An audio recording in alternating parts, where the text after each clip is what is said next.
Ladies and gentlemen, welcome back to the Logical Nonsense Podcast. Today we have Caden Walsh, Dodge Matthews back on loaded packed action. We just watched Will Levis lead his Titans to Dolphins victory. We watched the Giants, Tommy DeVito giving that Italian stallion to the Packers. We are excited. We are hyped up, baby. Let's get into it. But before we get into the NFL, we are going to start with the Heisman Trophy drama. Jaden Daniels came away with the Heisman for those of you who have been living under a rock. But we wanted to talk about if they got it right. You know, we got a couple of college football fans here, so I wanted to get their input here. Dodge, you know, you're always a very well opinion man on college football, even with the Heisman. So let's hear your thoughts first. That I am. I think I was comfortable with them choosing Jaden Daniels to win the Heisman. He had statistically the best season out of all the quarterbacks. I do think they got second place wrong though, and I'm surprised Penix was as close as he was because Penix did not have a spectacular season. Penix was spectacular in the first 9 games, maybe 8 games. Mm-hmm. And the last 3 or 4, not really anything that to write home about. Obviously I watched the WSU game, the Apple Cup, and he was not good. He wasn't good at the Oregon State game either. I know it was raining, it was torrential downpour, but the fact is that he didn't close out well. He didn't play good. And he was being carried by the rest of his team. So I actually think Bo Nix should have been second. Bo Nix only threw 3 picks all year, and he had 40-plus touchdowns. Mm-hmm. I'm not exactly sure on the number, but Yeah, 46 something. total. But Yeah, 46 total. 40 through the air and 6 on the ground. And yeah, to me, he almost had as good of a statistical season as Jaden Daniels did. I mean, very similar.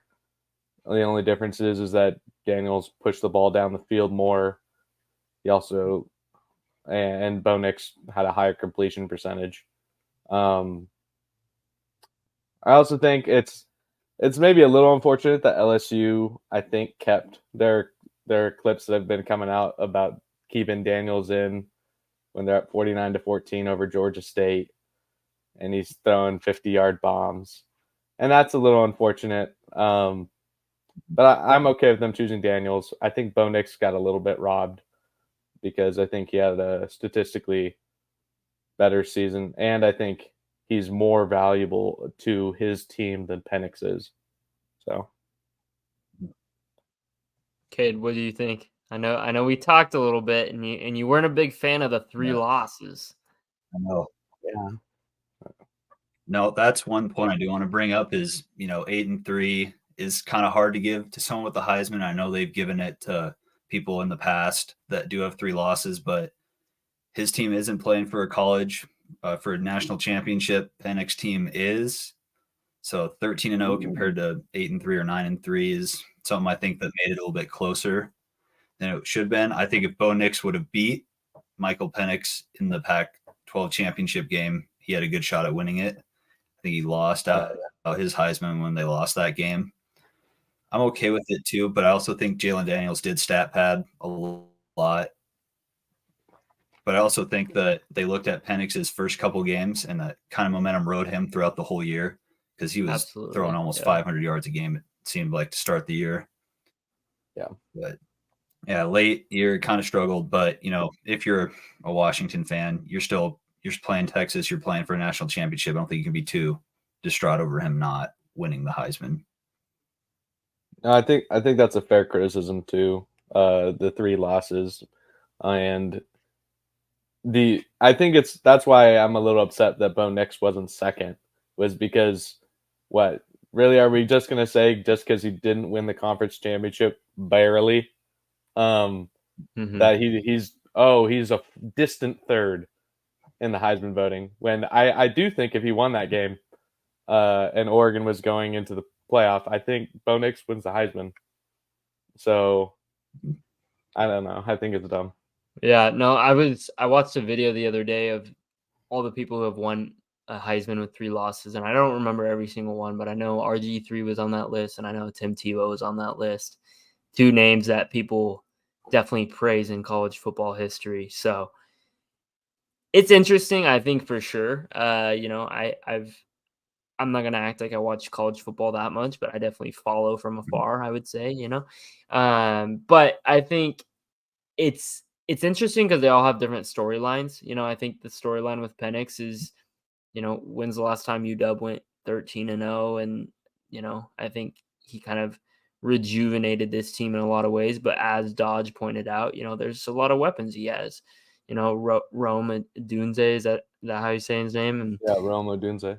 yeah, I mean, so many other guys I'm gonna forget, but he has weapons all over the field.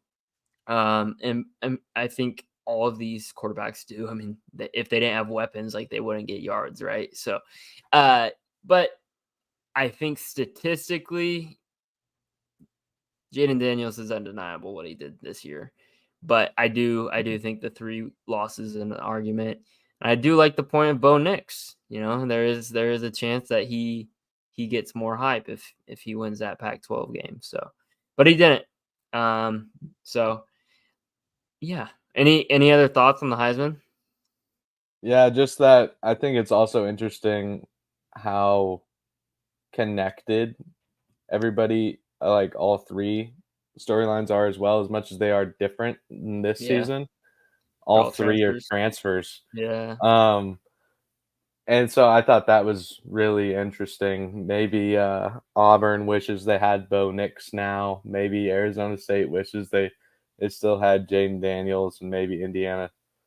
Although the Indiana transfer is a little bit different, but maybe Indiana still wishes they had Penix. So they're also old as shit too. They're all like 25.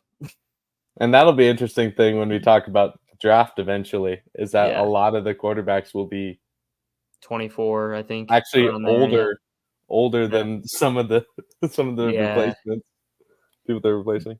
Mm-hmm. Yeah. No, it'll be interesting for sure. I saw a thing where a bunch of voters from the South came out with their top 3, and Penix wasn't even on their top 3. So there's a little bit of controversy saying that people from the South were leaving him off so that Jalen Daniels would win the Heisman. Oh, so interesting. I saw that too. There's definitely some regional bias and everywhere. Yeah. But yeah. I mean, I honestly don't think Penix just had a good enough season to win the Heisman. His team did, but I don't think he did. Do you think like Andrew Luck. Do you think Marvin Harrison deserved to be in this conversation? No. Ohio State receiver. There's always an Ohio State receiver every year that has a similar stat line to him. It was just his year. Yeah. Very talented guy. Will be a high draft pick in the NFL. I think he'll be probably pretty dang good in the NFL. I don't think he's Heisman worthy though. But he didn't do anything to go Heisman, you don't think? Nothing out of the ordinary that we see from top receivers. No Devontae Smith? No. No, I agree with Dodge. I think the quarterback numbers this year were just way too high for a receiver really to be kind of in that conversation. But I also want with Harrison Jr., I saw a thing where they're potentially offering him 15 million or more in NIL deals to come back. I don't know if that's true or not, but if it is, would you come back and play for Ohio State next year, or would you go pro? So I did see reports on this, and I've seen that they're fake, and I've seen that they're true. So it's very interesting, but it's supposedly they're trying to make the salary the same as if he got drafted. So that would be interesting. Personally, I'd go in the NFL. I was going to say, what would you do if you're in his shoes? Because I know he wants to win against Michigan, and I know he wants to win a Big Ten title, and he hasn't been able to do that. So, what would you do? I love loyalty to the university, but the thing is that Ohio State's getting a transfer quarterback. Kyle McCord might be going to Nebraska. Hey. Cam Ward, speaking of WSU, might be going to Ohio State. So that would be interesting. But have fun, Ohio State. I don't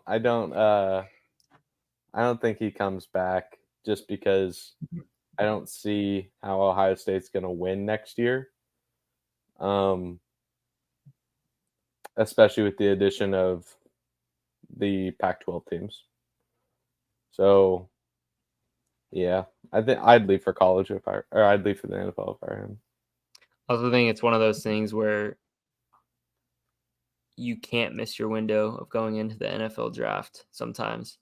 I know we talked about it about Jake Browning, how he had a great couple first years, kind of missed his window. So, I mean, I think that can't be understated sometimes, if you want to be a high draft pick, you gotta go when you're that high draft pick projected. So unless you think you can top it, which we'll see. So I mean, I think whenever he'd leave, he'd be a top draft pick. He's just the talent is there.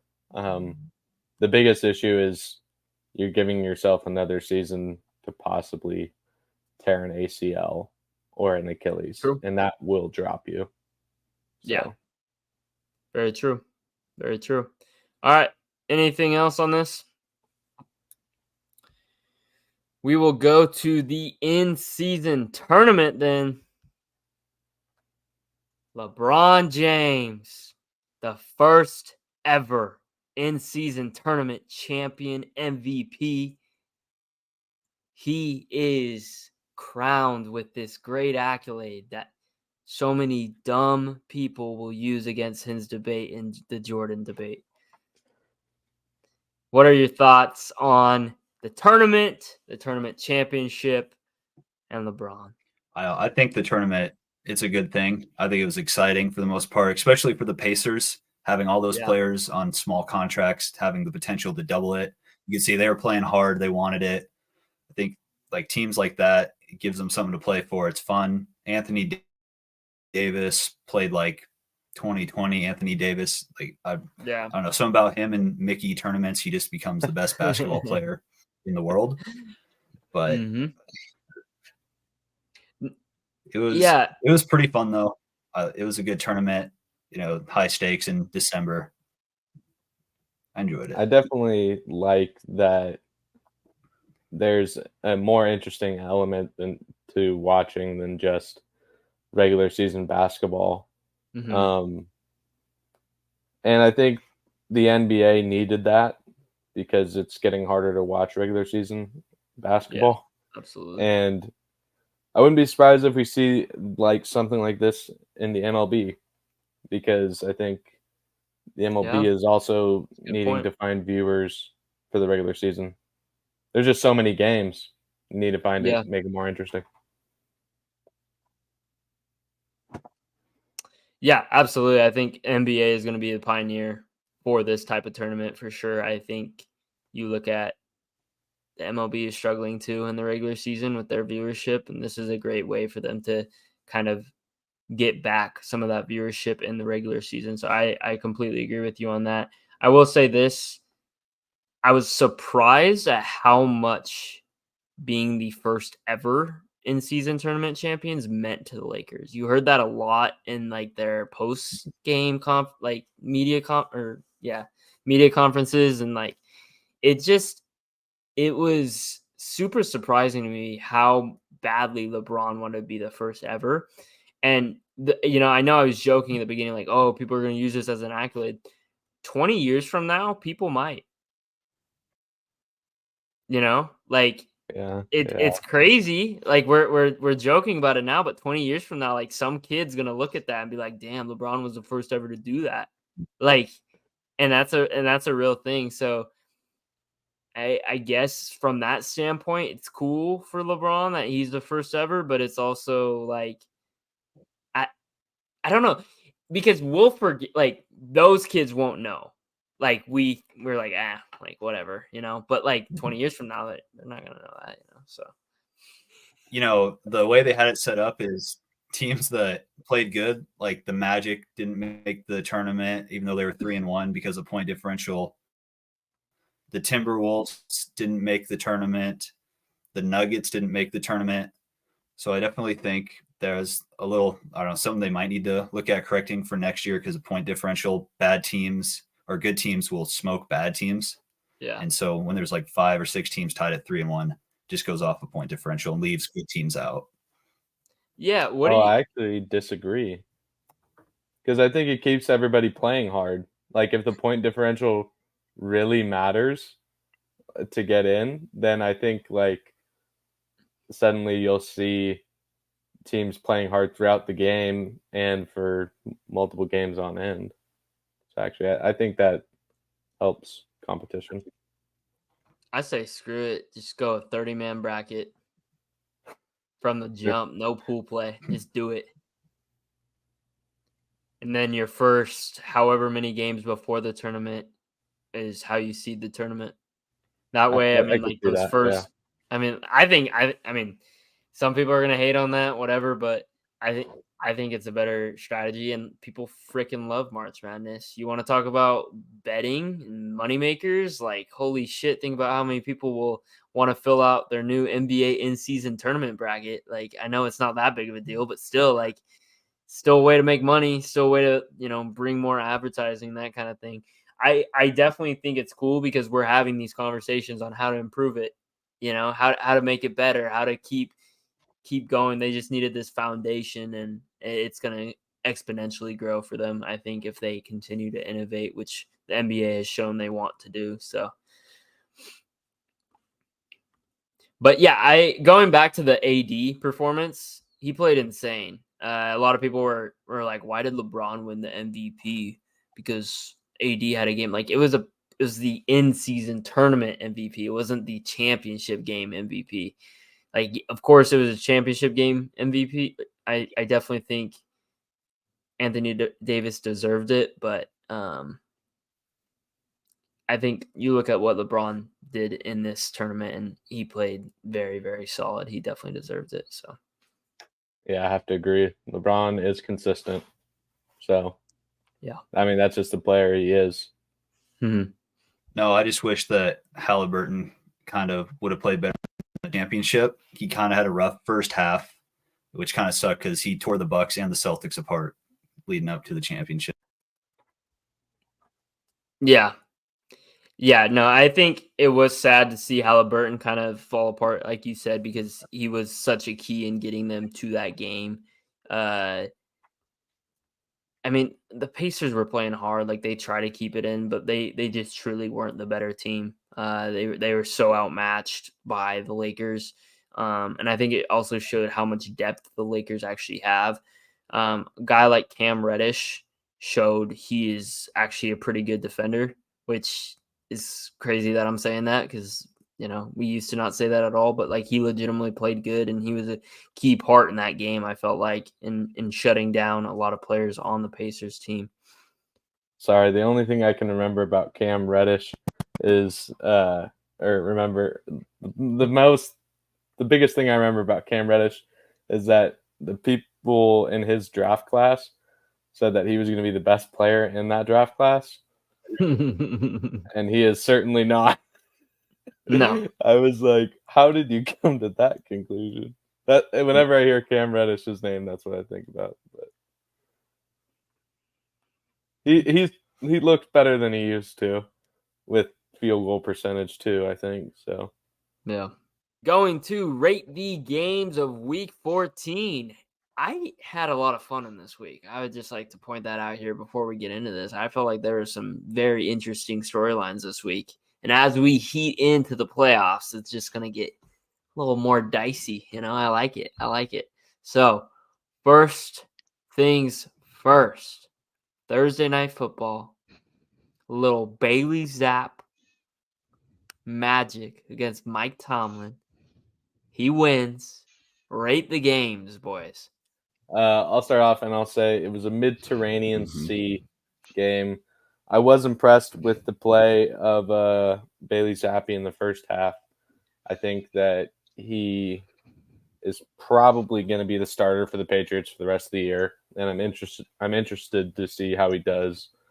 Obviously, he's had less time than Mac Jones, although I think currently right now they're somewhat interchangeable depending on the game. So we'll have to see. I think I think you have the same situation on the quarterback side of the Steelers as well. I think Kenny Pickett and Mitch Trubisky are pretty interchangeable too. Although I find it funny, the Steelers fans hate Mitch Trubisky. Yeah, they do. They were calling for him to be benched from the start of the game. Yeah. Which, and in actuality, he played like just as good as like Kenny Pickett would. And they don't. As far as the other Steeler games I've watched, they're not booing from the very beginning. Yeah. Unless Matt Canada was screwing things up, but he's gone too. So Yeah, he is. I agree with Dodge. A game that should have been a shit show, I thought, going into it, actually turned into a pretty mid game. I would have, beat the over at 30, which was surprising to me. But the Steelers, for them, I thought their problems would be solved getting rid of Matt Canada, new quarterback, and they don't look good still, and they're probably going to follow the playoffs now. So I think Mike Tomlin's just going to try to fight for that over 500 record, but we'll see. They're not playing good at the moment. Yeah, I'm going to agree with you guys. I'm going to get on the Titanic of the Mediterranean Sea. And I say Titanic because it was it was still a shit show to watch, but it was still entertaining. So that's why it's mid. But I think the Steelers made a little bit of a comeback there. The quarterback situations on both sides are interesting just because you have two backups. It's crazy how many backups we've seen this year. I would just like to point that out. We are really seeing the depth at quarterback and the lack thereof. But Western Kentucky product, Bailey Zappi got it done. You gotta give it to him. So, good for the Patriots. They're now nowhere near the playoffs. They actually got eliminated from the contention. So good for them on that Thursday night win. Going to Sunday, we've got Bucks, Falcons. Anybody want to talk about it? I think we should implement NFC South category where it was actually one of the more entertaining, I guess, games for the NFC South, but it was still just kind of a shit show because that division just sucks. And it's a three-way tie at 6 and 7 right now. But I'm glad the Bucks won because I think they have the most potential, if there is any, out of that division. Well, I was surprised the Bucks won in this NFC South game, which I think should be its own category. And because the Bucks kind of were outplayed, except for the turnover, and yet they found a way to win. Baker could not get the ball. Baker and Mike Evans could not connect. 6 targets, 1 catch. I don't think I've seen such a terrible game. I'm Mike Evans on my fantasy team. I haven't had that bad of a game all year. But no, I think it was a Mediterranean game. I think both these teams are not great, but both might make playoffs. So who knows? Yeah, the NFC South, I'm sure you guys have seen this graphic too. Every single one of their teams has a worse record than every team in the AFC North. And I think that just speaks volumes to this division, They make really bad teams not look entertaining. So you thought I was going to say entertaining, didn't you? No, that's not. So I don't want to talk about this anymore. I have nothing to comment. No, nothing good. Bears, Lions. Dodge, you said on this podcast last time, the Lions are frauds. And you were proven right. How you feeling over there, big guy? I'm feeling like all I speak is the truth. They call me Paul Pierce. Bold takes on the logical nonsense. Yeah, the Lions have not looked dominant. And this game was for them a shit show. I'm gonna go Mediterranean because the Bears actually didn't look bad. Fields continued to play good. And I think he's solidifying that the Bears should not get Caleb Williams. Stick with Fields. Go get someone to help. So, yeah, I'm going to go Mediterranean C. The Bears aren't as bad as people thought. Lions aren't as good as people thought. Kid? Yeah, I think it's more of a shit show overall for me, just because 5 weeks into the season, we were like, Goff, MVP. This dude is playing unreal right now. And teams have figured him out in the last 5 or 6 weeks. It has been a struggle for him. And last week, we got mad at the defense for not carrying their end. This week, the offense couldn't carry their end. This game was kind of close, not very good the first half, tied at 13. Then the Bears line up on 4th and 13, get it offsides, throw a deep pass to DJ Moore for a touchdown, get a turnover, score again with Fields, and just blew this game out of the water. And so now the Lions, it seemed like they had a hold on their division, kind of. They fall out. They have some tough games here to finish the year. They'll still win their division, but it might be closer than we thought like 4 weeks ago.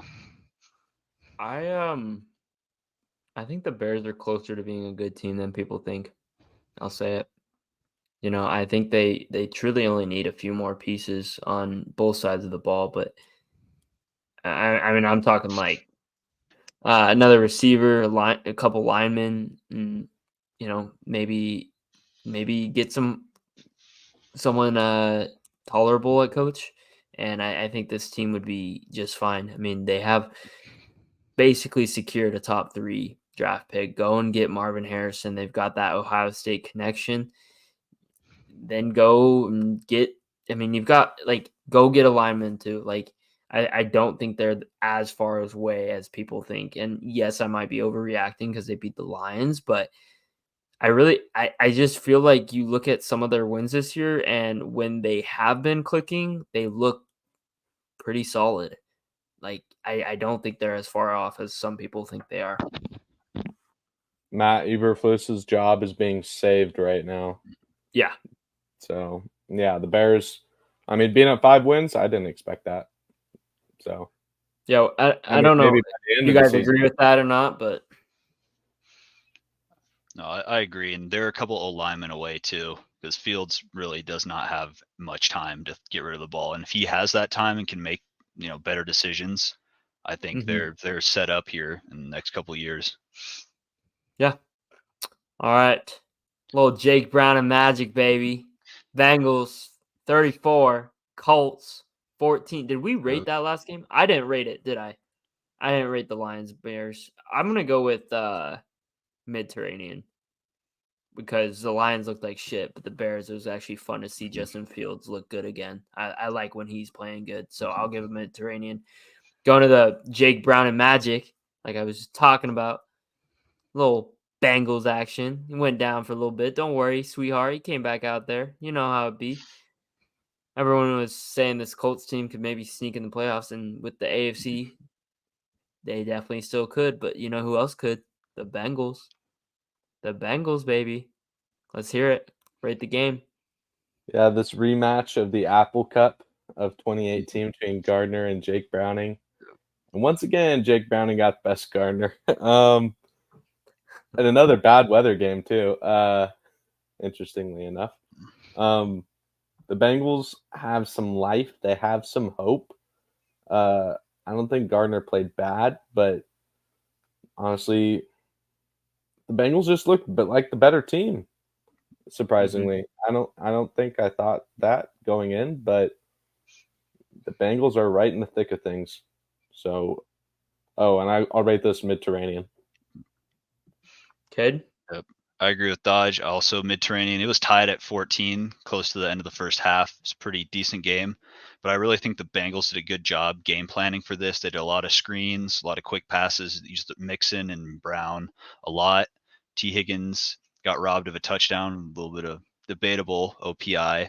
But I think, a couple weeks ago, I'm going to eat crow on this one because I said that they should just hang it up. They're 5-6. We thought if Burrow couldn't get this team wins, that Browning couldn't come in and do it. And he has. And all of a sudden, they're in a 6-way tie for the last 2 wild card spots, and they have a chance. Dodge is grinning ear to Yep. ear over there. He is so happy because he fought us on this one. He said, why? Why would you give up? You got 5 wins. You can't give up yet. And look at them now. They got 7 wins, and the AFC is not wide open, but it is anyone's game. Whoever plays the best could pretty much sneak in there. So Definitely happy. I'll give you the floor there, Dodge. Go ahead. Just, Go ahead. I was right. If Jake Browning played well, this team has hope. And you know what? He has been. And I'm really happy for the Bengals. So, yeah, I'm glad the team didn't give up. So we wrote them off, and they didn't write back. I'm going to go with Mediterranean as well. I did think it was kind of fun to see Jake Browning look so good. I also thought Chase Brown played really well.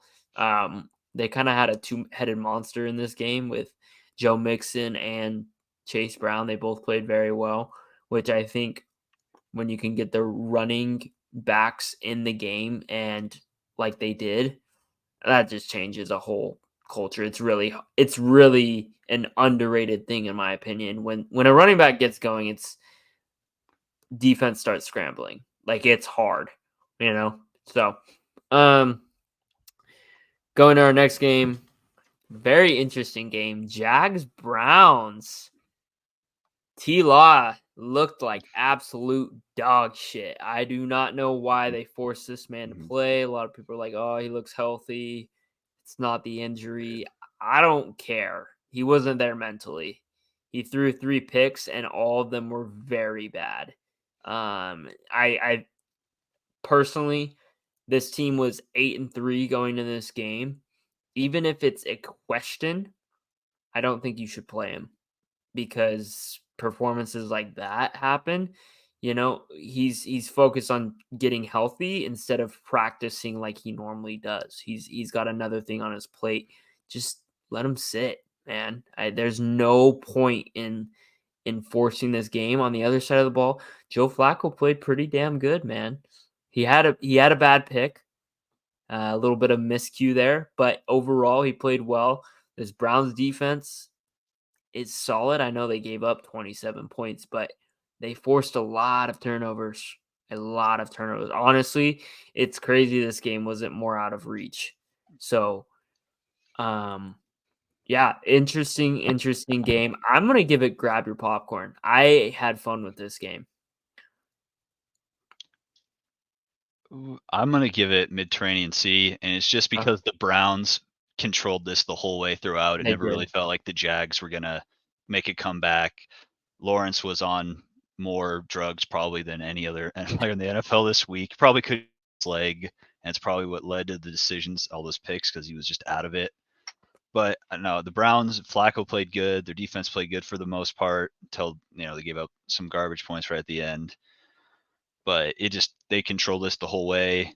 Browns are 8-5 now. That division is close. The AFC in general is pretty close all the way around. So it's gonna be a good, interesting couple weeks to see where these teams end up. Yeah, I'm gonna give this a grab your popcorn game. Although I really dislike the sloppy football we saw because there was 7 turnovers in this game in total. Mm-hmm. And that's honestly why it wasn't a blowout for the Browns, because they had 3 of their own. And then Joe Flacco, I'd love to see an old quarterback come back, play well. 38, man. 38. Yeah. And guess what? With this team on the Browns and their defense, you have a legitimate shot to win a playoff game. Go ahead. Sorry. So I like seeing it. Joe Flacco has been named their starter for the rest of the season. Good job. He's by far their best chance. I think they dropped PJ Walker, cut him. I'm not 100% sure about that, but there's no need for him. And yeah, maybe Dorian Thompson-Robinson learned something from the old vet. So all good for the Browns. Jags, this is a little disappointing, just because it feels like they're on a slide now. And I never really thought the Jags were that good either when they were 8-3, and now they're 8-5. So we'll have to see how far the slide continues. But this is a grab your popcorn game, fun to watch. Browns. Do they have the best defense in the league?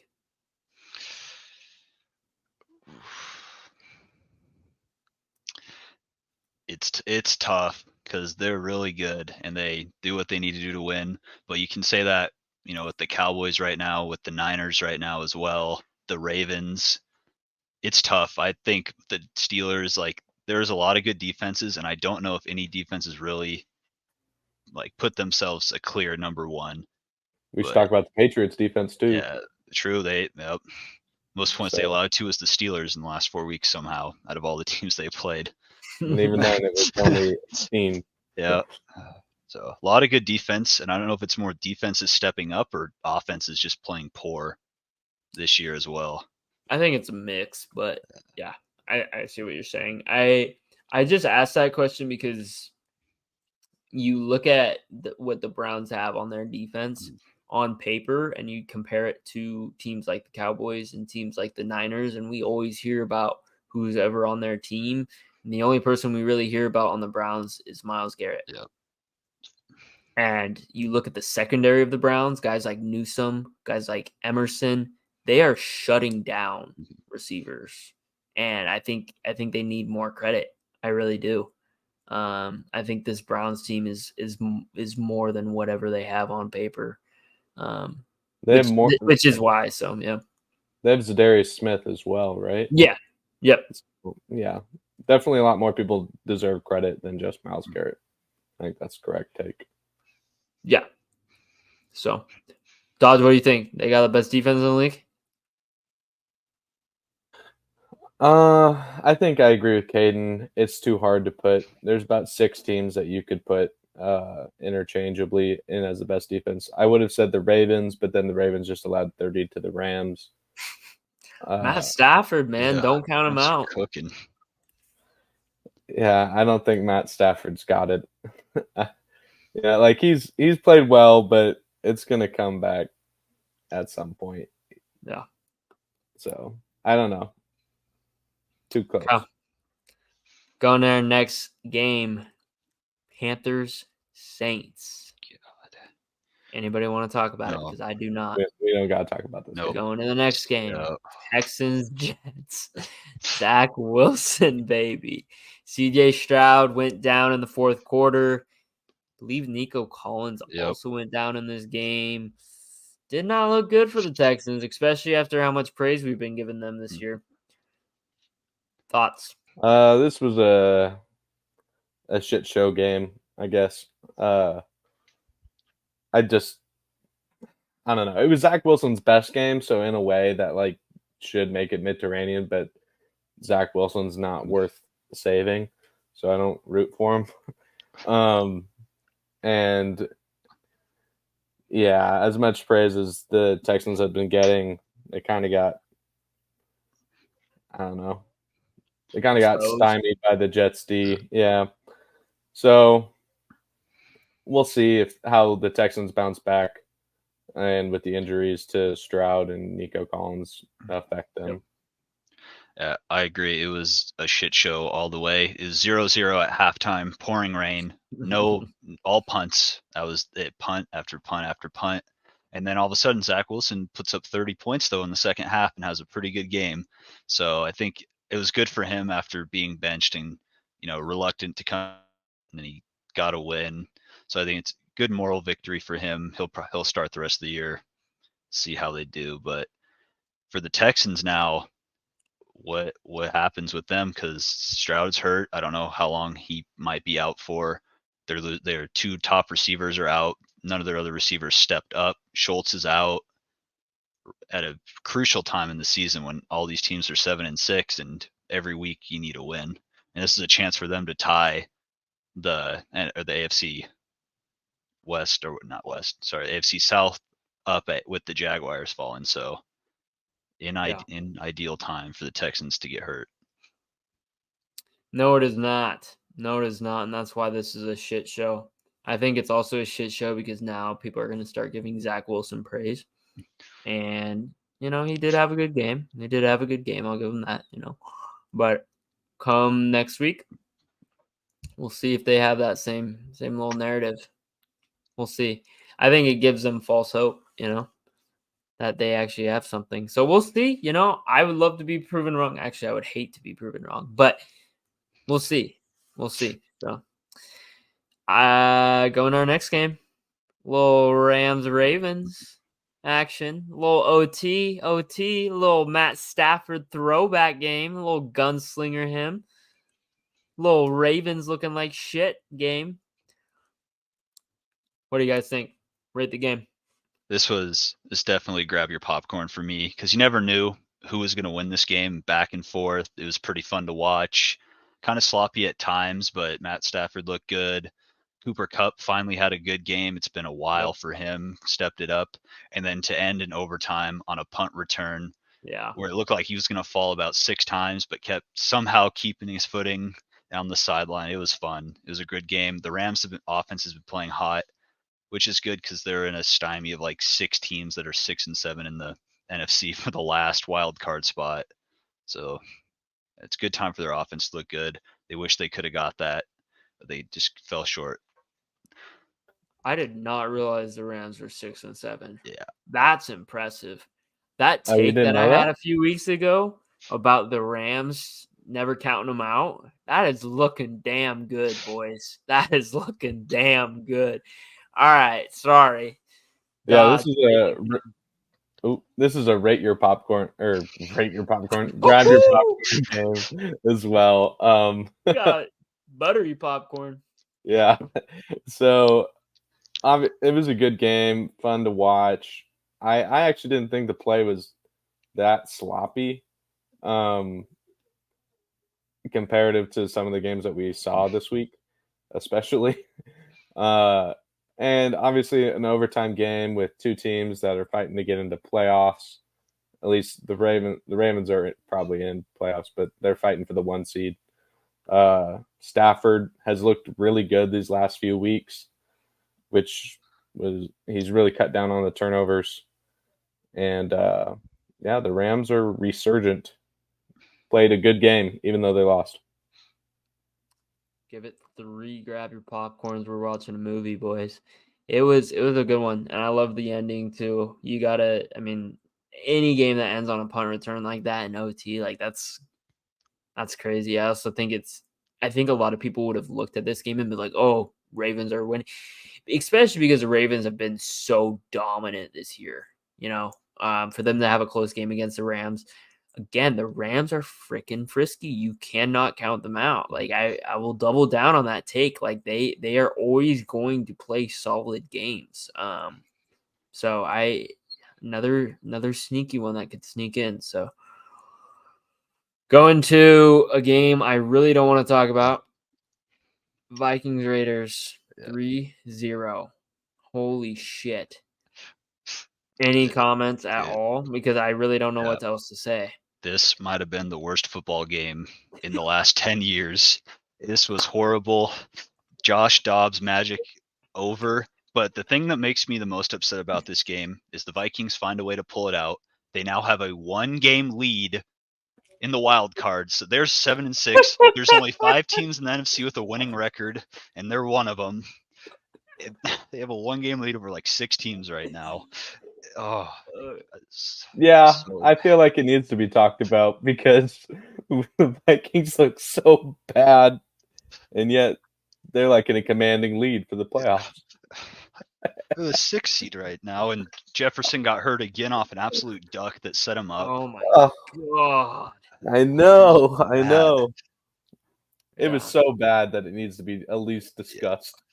It was so bad. And we were talking about the Raiders kind of getting a little mojo back to the last couple weeks, and oh my god, No.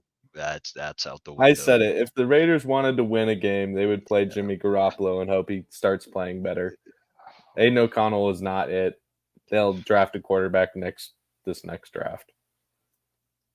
Well, that's all we gotta say, folks. Boo the Raiders. Next game. Doug, you might want to close your ears. Seahawks, Niners. Rate the game, boys. Floor's all yours, Dodge. Okay. Okay. We're gonna let me go first. Nope. All right. I'm gonna go Mediterranean for this game. It honestly was not terrible. It was back and forth for most of the game. Unfortunately, the Seahawks really needed one of these back and forth games to go their way, and neither did with the Cowboys or the Niners. Yeah, and honestly, I can't tell if the score was closer than it should have been or if the game was actually closer than the score. It seems about right, but I don't know, because at times it looked like the Niners could just move the ball at will. And at times it looked like Drew Lock could actually throw the ball. But ultimately, the Niners are just a better team. Drew Lock is not a starting quarterback in the NFL. I don't want to blame this whole game on Drew Lock either, because it's not. But the Seahawks are in a difficult position if they want to make playoffs now, because the Rams beat them twice. They're going to need to go beat the Eagles Monday night. So, Mediterranean. Yeah, Mediterranean for me as well, because Drew Lock actually came out playing pretty well to start the game. He had a nice touchdown pass right off early. And, it felt like if they had Geno, they might have had more of a chance in this game because it was pretty close with him. The Niners did have a lot of big explosive plays, but barring those big explosive plays, the defense actually played way better than they did 2 weeks ago against the Niners. So, but I mean, for the Seahawks, the Packers lost. A lot of teams lost that they needed to, besides the Vikings. So there's still a shot, and the Eagles are kind of faltering. So they have a chance to still make the playoffs, but they needed one of the last 3 or 4 weeks for sure. Yeah, they need Monday night. I don't see a path without Monday night. Yeah, I'm also going to go Mediterranean Sea. I just feel like, yes, I mean, there was definitely, in my opinion, I felt like the Niners were in control for most of the game. Was it back and forth? Yes, but it always felt like, even when it was close, that the Seahawks needed this. They needed this if they wanted to be in the game, and it just felt like the Niners were in more of the control. Purdy had some great explosive plays, but like you said, Cade, the defense did look a lot better against this team overall. So, but I mean, the Niners, it's crazy to me how many names they have. It's hard to wrap my head around it on both sides of the ball. Like how many guys they have, It's baffling. How the hell can they afford that? It seriously makes you question. And at some point they will run into trouble with salary cap and having to pay this guy and that guy. But then I always remember they got that rookie contract, 7th round pick, Brock Purdy. So, but yeah, no, it's crazy. It's crazy that they're I wonder if able to Ayuk do is that also stuff. on his rookie contract. He might still be. So I think that might be saving them. Debo, I don't know if Debo is. No, Debo just got paid, didn't he? Yeah, I think Debo's older. Yeah, But Debo just got I paid. have a question about with this game that's connected to the Miami game. So I'm gonna save it for that. Cool. I do want to say I do want to bring up one thing. DK Metcalf versus Fred Warner. Little DK gets thrown out. Niners player gets thrown out as well, not Fred Warner. Fred Warner says, I just told him he was good at tackling. Do you think that he actually said that? No, he's a liar. Honestly, it's getting a little old with DK, who overreacted. And honestly, this is a classic Seahawks, though, is that they get kind of players that maybe aren't the most mentally stable or even keel. And Pete Carroll tries to wrestle them into the fold and goes, all Karate Kid mentor with them. But it's getting a little old. It's getting annoying. Mm-hmm. If it were a one-score game still and he did that, I'd be livid. I'd be pissed. I'd be saying we should trade him. Mm-hmm. Even though he's super talented, it's hard to make up for all the 15-yard penalties he does get from these extracurricular. And if I were his teammate, honestly, I would tackle him. Yeah. Before he got up to go back at him, I would tackle him. Just because it saves me and my team a penalty. Fred Warner deserved to be kicked out of the game too. Not Lenore. Lenore did nothing. Lenore was trying to get the guy off. He was trying to get DK off Warner. So, sorry. Upsetting. No, I agree with Dodge on this too. I mean, he did hit DK in the back of the head, which I know DK's had some neck injuries, but he did suplex him, and then he grabbed his face mask. And you can't say you're a star level receiver in this league if every week you're getting in a fight with someone, or you're upset because you're not getting enough targets you didn't feel like, and he needs to clean that up. Yeah, I need to ask Dr. Eddie what he thinks about DK Metcalf, because this is some bad sports psychology, my guy. He's like you said, the perfect word for it is just immature. If you are a adult man playing football, you should not be having this issue every time. And the fact that he has even gone to the point where he has to trash talk in sign language, bro, just give it up. You're not learning. You're just trying to find different ways to do it. And it's just I'm not a huge fan of it. I just think he's continually dug himself into a hole. And has limited some of the success of his team in ways, because he throws fits when he doesn't get the ball. He gets frustrated when he doesn't get the ball, and then he has little outbreaks like this. And I know it's not all of his fault, but other players see that. They're gonna get in your head, buddy. They know that. Yeah, So. he definitely is affecting the team. And the penalties are all too common. Often they actually happen in close games. This one ended up being, I think it was 2 scores Too at late. the time. Yeah. But it has happened in the past where that 15 yards really screws the Seahawks. Yeah. Okay, I have a great question here. Who is more immature this week? DK Metcalf or Patrick Mahomes? Honestly, Patrick Mahomes. Seconded. Thank you. The fact that you can throw a literal fit on the sideline and then go to Josh Allen, not even say good game, nothing, just God, that was the worst fucking call I've ever seen in my life. As if Josh Allen hasn't had terrible calls before. That was the funny thing. It's he's like, this only happens to me, sort of thing. It was what? It was just such a narcissistic, bitch move. Bro, grow up. I know. I'm sorry that you didn't win against the Bills. I'm sorry that your team can't line up with the ref that you've been doing since you were in elementary school. Everyone knows that rule. It's not hard to, put a finger up. Hey, am I on?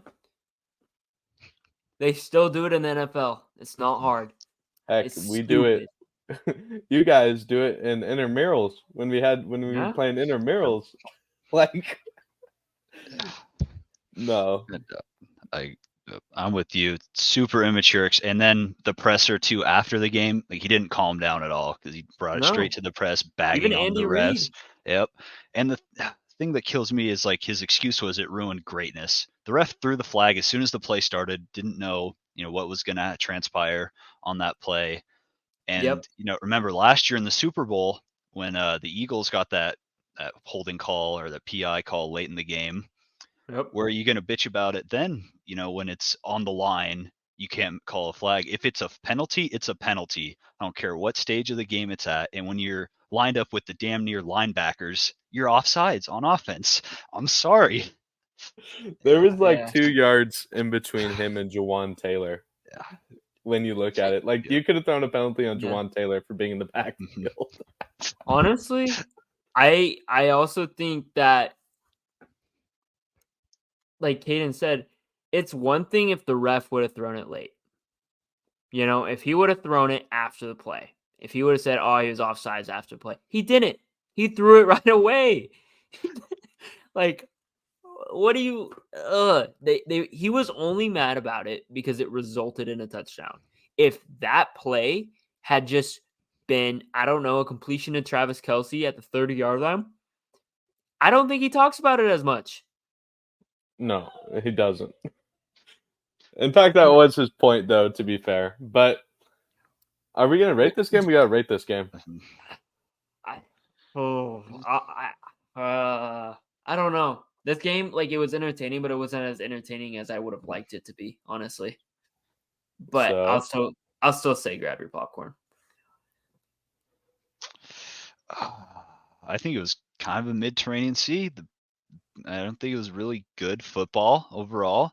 Just a exciting ending with that transpired. But the Bills were up to a 14-0 lead to start. Chiefs didn't really play good, and the Bills couldn't put them away. They settled for field goals, and it wasn't as good of a game as I thought it could have been or should have been. Definitely wasn't as good as we've seen. That's for sure. It should have been a grab your popcorn game, and it was a Mediterranean Sea. I don't think we need to talk about it anymore either. I think you guys have hit on all of it. So yeah, it was fun at the end, but pretty much the rest. Broncos country left ride, baby, 24-7. Big win for the Broncos. Defense looked really good in this game. Forced some great turnovers. The offense honestly didn't click as much as I would have liked, but they made plays when they needed to. We had some explosive plays, some drops by Judy, some stupid calls by Judy. But overall, we won. Cortland Sutton, another catch of the year possibility. He's about, I think he leads that category with about 5 of them. So congrats to you, big guy. I definitely think he should be a Pro Bowl consideration, honestly. He's having a hell of a year. You look at his stats and how he's been playing. He's been playing solid. He's honestly been carrying this receiving core. So, but it was a mid game. Honestly, the Chargers looked awful, and overall, it was actually a pretty boring game to watch. So, yeah, I'm gonna have to agree. It was a Mediterranean Sea. Yeah, Broncos in the end, like I guess I never really thought the result was in doubt. I kind of thought the Broncos were gonna win from the start. Of course, after they scored, I guess I should say, because going into the game, I thought it would have been a closer game. But then Herbert gets injured, and yeah, I mean, good win for the Broncos. Started out 1-5, and now they're 7-6, so they're like 6-1 over the last 7 games. Yep, really good job. Yep. I agree with both of you. Mediterranean Chargers 6 points last week, 7 points this week. Just inexcusable football, even with the injury. And their leading receiver, who didn't actually drop a pass this week, was Quentin Johnston. So good for him. He actually caught a long bomb when it didn't matter, but he did catch I saw it. that. Yeah. And the Chargers just disappointing season again. They got to make changes almost everywhere, it seems like, at this point. starts with their head coach. Yeah, which how does he still have a job? I don't know. I don't know. They obviously don't have fans to tell them. Going to our next game. Got Eagles, Cowboys. You know what, Kaden? Just take it away. Yeah. As a Cowboys fan, it is a grab your popcorn, huge divisional game. It was just beautiful. Eagles, no offensive touchdowns, but it was a shit show overall because I know the Eagles are coming off of a brutal schedule, but there is no excuse for them in a game of this magnitude with the 1 seed and the division on the line at this moment to go out and play like that. They moved the ball a little bit, but 3 fumbles from their 3 best players is inexcusable. 24 points, Cowboys scored on all their first 4 possessions. Dak, he had his big game moment, and besides the fumble that got returned for a touchdown, he played a near perfect game and, put himself right up there in the MVP conversation at number 1, I'd say. Him and Purdy right now. And so it was just a good win for the Cowboys, especially starting their brutal stretch. Yeah, I almost want to go Mediterranean just because how much this game is going to thrust Dak into the MVP conversation. I know he was just at the right before this game. He was getting into it. Now he's going to be solidly in there. It's between him and Purdy, and still in my mind it should be Tyreek in there as well, even with his injury tonight. He still put up yards tonight. He still did. So, yeah. No, I guess I'll go shit show because the game wasn't close, and the Eagles are having a lot of trouble. But I do really feel good for the Cowboys right now, and you don't want to get ahead of yourself. Nope. But it has been a good few weeks for the Cowboys. Yeah, that was a big win. Kate, where did you go again? Did you go mid? No, I went shit show overall. Grab your popcorn if you're a Cowboys fan, but shit show overall. Because Dodge, I see your point, but I'm still gonna go shit show. I think it's just too big of a blowout for a Sunday night football game. I don't know. I just felt like from the jump, you could just tell the Cowboys were there. They wanted it. They were ferocious. I do think it does bring up a good narrative with Dak possibly becoming a MVP candidate, but overall, if I'm just talking about the game, I think it was a kind of a shit show. I mean, this Eagles team, we got to start talking about if they're frauds now, which I don't like saying. I think come postseason, there could be different storylines, but yeah, I think people are going to start putting them in that fraud category, which is interesting. I don't agree with it, but I've seen takes on it. So I've also seen Jalen Hurts should be benched, which I think is also dumb. So who's their backup? Marcus Mariota? Yeah. No, I'll take Jalen Hurts every day. Not saying Mariota's bad, but no, Mariota's a different level. Backup, but yeah, no, I think they're just in a skid right now. So yeah, keep it going for Seattle. Yep. Dodge, I want to ask you something. Beginning of the year, you were not high on Dak. Have you changed your mind? Yeah, for this season. I guess he's inconsistent season to season. This season he's cut down on the turnovers. That was my biggest knock on Dak was that he had, I think, 23 turnovers in the last 25 games he had played coming into this season. And now he's had he's only thrown 6 picks, something like that. I'm not sure how many fumbles, but it's low. Yeah. So, yeah, I'm actually been really impressed with Dak.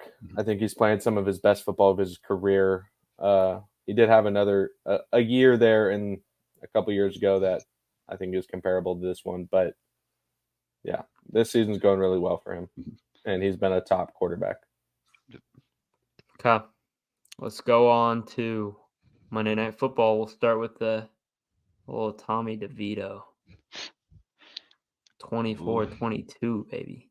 I'm gonna go Final drive. Mediterranean on this one, and it's just because the Packers, they came into this game looking hot, and we were like, oh, Jordan Love's been playing awesome football last 3 weeks, top level football, and they stunk it up tonight, Yeah, they did. and they still could have won the game because Saquon fumbled without being touched. They go down, they get a touchdown, then Danny DeVito, the mafia behind his back, got him down the field, game-winning field goal. It really hurts the Packers' playoff chances, especially when they're looking hot right now. But it was just overall kind of a mid-game.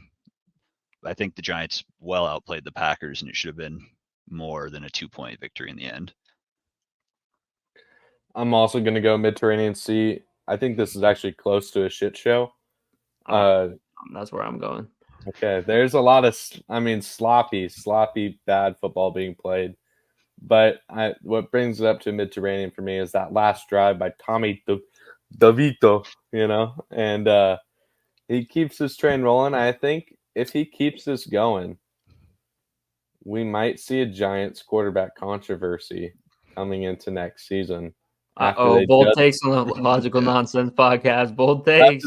After they just paid Flip Danny it. Dimes $40 million a year. DeVito over Danny Dimes. It'll be interesting. You heard it here first, folks.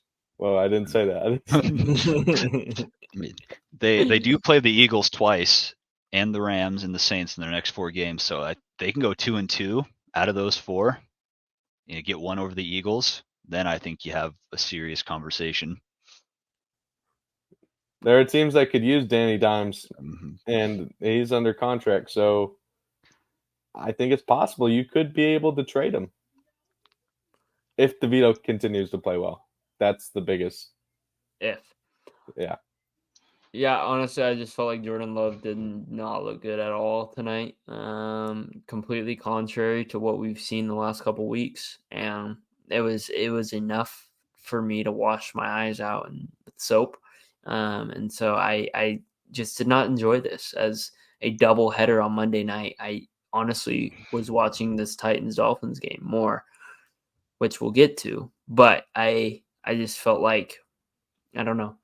I don't want to watch the Giants versus Packers on Monday Night Football, and it was everything I thought it was going to be. Sloppy football.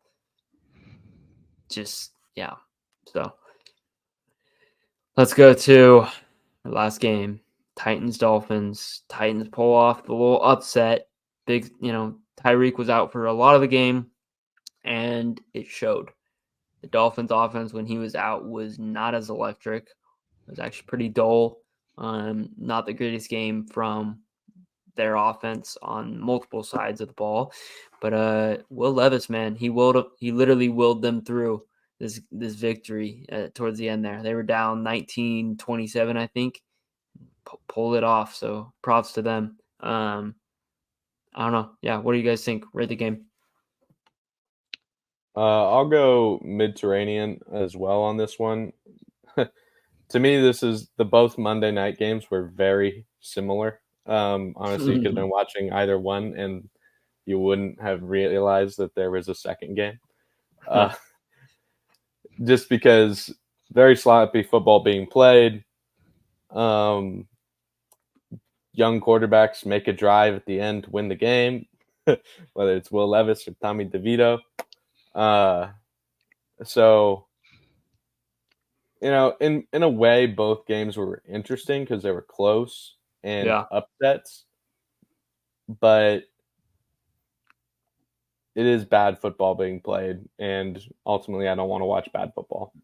And I missed out on Tyreek Hill for a good portion of the game.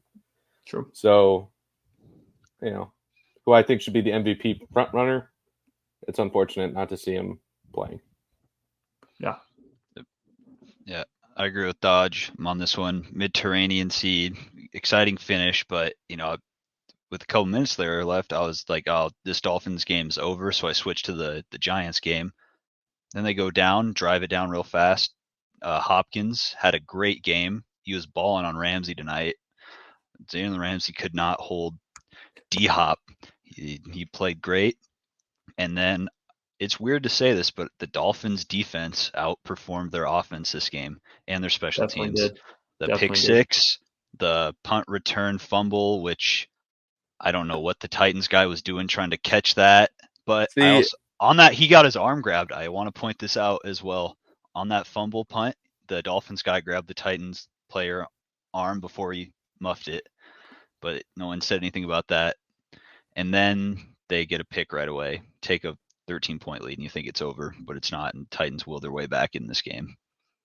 I want to disagree with you right there, kid. Yep. Because I don't think the Miami defense played well tonight. I think they were gifted things.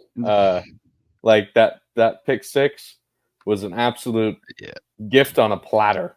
That fumble recovery, gift. Like those are more Titan mistakes than actual like good Miami plays. But So I said they still say outplayed they them, played though. better than their offense.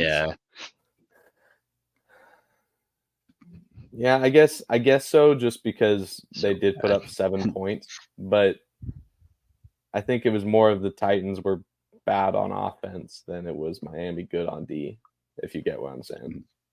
Yeah, I also felt though that for most of the game, obviously he came up on top, but Will Levis was frustrated for a lot of the game. He had frustration in his eyes, and it felt like he got pressured some, and overall he was calm, but like on the sideline he was visibly frustrated at some points, and so I think when you see that, the defense is doing something to get into his head, but overall it didn't matter. Titans came up on top. Will Levis is in town. I doubted him at the beginning of the year, and I'm not saying I completely changed my mind, but I definitely have a different perspective on him for sure. I think he has at least potential now.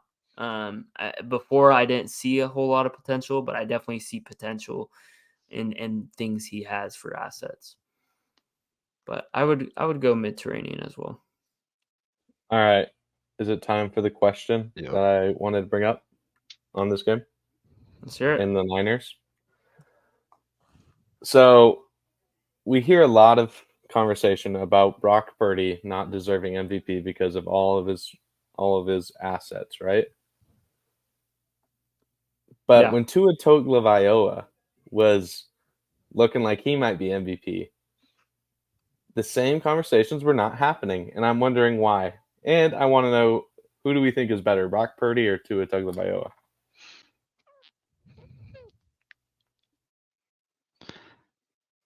Because Miami's got Devin Achane, Raheem Mostert. They got Jalen Waddle, Tyreek Hill.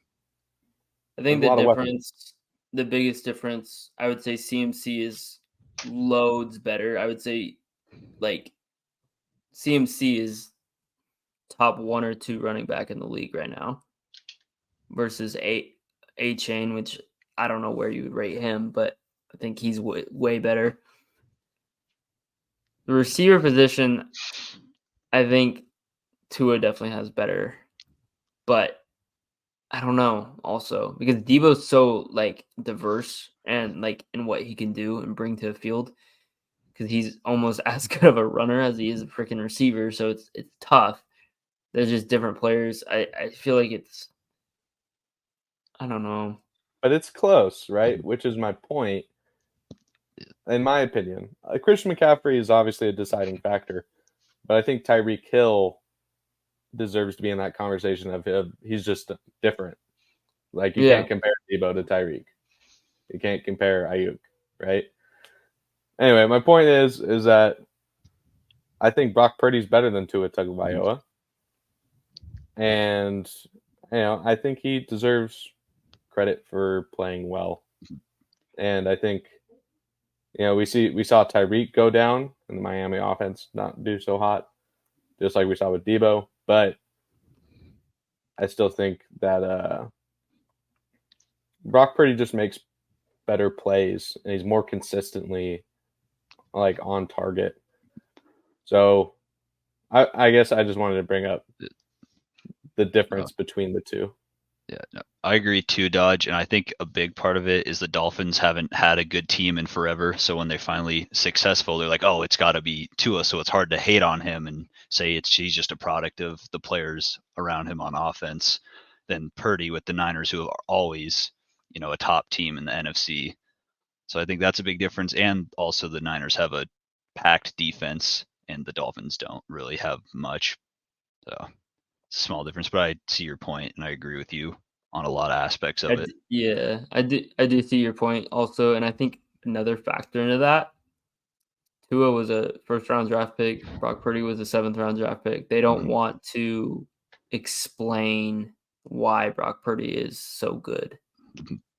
Their excuses and surroundings. Tua, he's a first-round draft pick, So I think that could play a part into it for sure. But good point. I like it. I like the thoughts, boys. All right. We're going to go through a very, very quick rapid fire. Let's do it. Here we go. Chargers, Raiders, Thursday Night Football. Can I pick neither? Chargers. Kid. Raiders. I'm going to go Raiders as well. Oh, Vikings, Bengals at Bengals. Bengals. Bengals. Steelers, Colts. Colts. At Colts. The second one I say is always going to be home. Broncos, Lions. These are on Saturday, by the way. Weird. We'll go Broncos. Broncos country. I'm going Lions. Bears, Browns. Browns. Yeah, Browns. I want to do it, but I don't. Browns. Buccaneers, Packers. Packers. Buccaneers.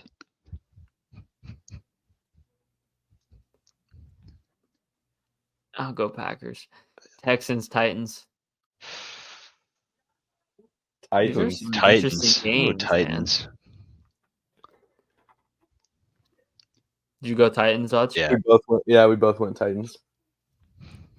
I don't know if CJ Stroud's going to play. If CJ Stroud's back, I want to say Texans, but I don't know if it will be. I'll give it bounce back game. Texans, Jets, Dolphins. Dolphins. Yeah, Dolphins. I'll also go Dolphins. Chiefs, Patriots. Chiefs. Chiefs. Giants, Saints. DeVito's Giants. Dodge. I'm going to go Saints. Giants, Falcons, Panthers. Falcons. I'm going Panthers. Second win of the season. Commanders, Rams. Go with the Rams. Yeah, I'll go with the Rams too. Rams. Although Niners. I think that would be interesting. Niners, Cardinals. Niners. Sorry. I want to go Cards. I don't know why, but I'll go Niners. But Whoa. Kyler Murray, they've been playing a little bit better. Niners. This is an interesting one. Cowboys, Bills. In Buffalo. Bills. I agree. I think the Bills get us this week. I'll go Bills as well. Ravens, Jags. Another interesting one. Ravens. T-Law did not look good last week, but he's going to look good this week. Give me the Jags, baby. Woo! Eagles, Seahawks. Seahawks. They're going to make this race interesting. Come on, Seattle. Come on. Give me a dub. You going Seattle? Yeah, I'm going Seattle. Prove me right. Seattle, you have lost me $5 last week. Going with the Eagles. Someone cue up dreams and nightmares. All right, boys. We have made it through all technical difficulties. We This are is a here. long pod. We have done it. It's a long pod. It's not as long as you think it is because of all the editing that's going to be done. But yes, we are here. We are done. Thank you, boys, for coming on. Thanks for having us. Yep, thank you. Yep.